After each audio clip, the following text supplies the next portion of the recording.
pour faire fructifier nos sous-sous. Ah bah Oh, magnifique, je savais que ça allait vous inspirer le thème de l'argent. Alors je vais vous parler d'abord du livret A. Pourquoi ? Parce que c'est le placement préféré des Français et qu'il pourrait dépasser les 4% à partir du 1er août si la formule de calcul est appliquée normalement. Une formule automatique que les banques déplorent et que les épargnants espèrent. Sachez que le livret A est détenu par 8 Français sur 10, 55 millions de Français, ça fait du monde. Et vous, autour de cette table, vous avez un livret A, les filles ? Oui, ou pas toute la famille. Oui. Ah bah voyez, Ouais. donc toute la famille. Donc Toute la effectivement, c'est très concernant, c'est un très bon placement, une exception française que les étrangers nous envient.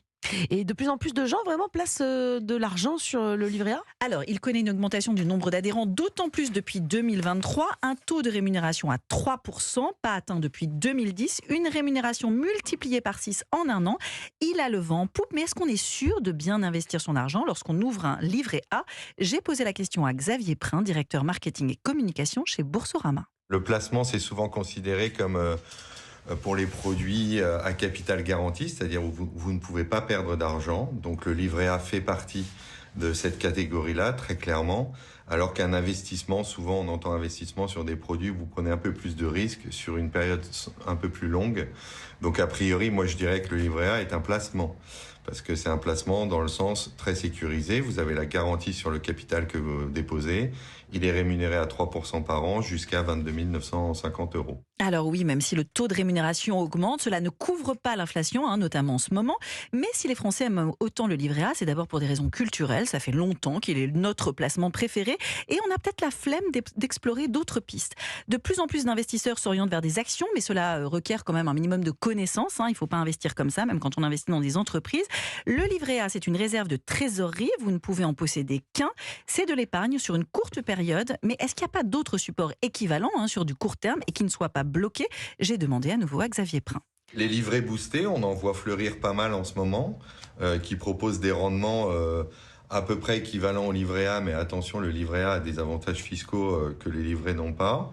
Et sinon, c'est plutôt des comptes à terme, où là, vous bloquez votre argent pendant, encore une fois, 1 an, 2 ans, et donc qui peuvent être des très bons compléments au livret A. Donc je parlerai plus de compléments du livret A plutôt que d'alternatives. Alors c'est quoi exactement ces fameux comptes à terme ? Alors, ces comptes à terme sont des comptes qui sont bloqués pendant 5 ans. Vous pouvez y déposer la somme que vous souhaitez, un minimum de 150 € est nécessaire.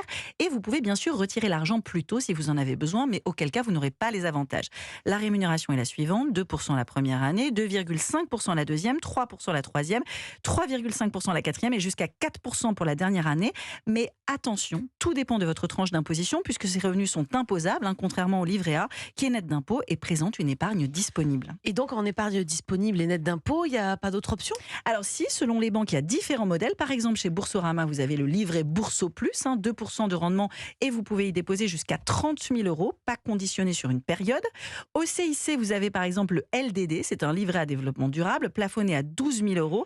Il est également à 3% net, comme le livret A. Et le LDD, c'est le descendant du Codévi. Vous vous rappelez peut-être ? Mais oui.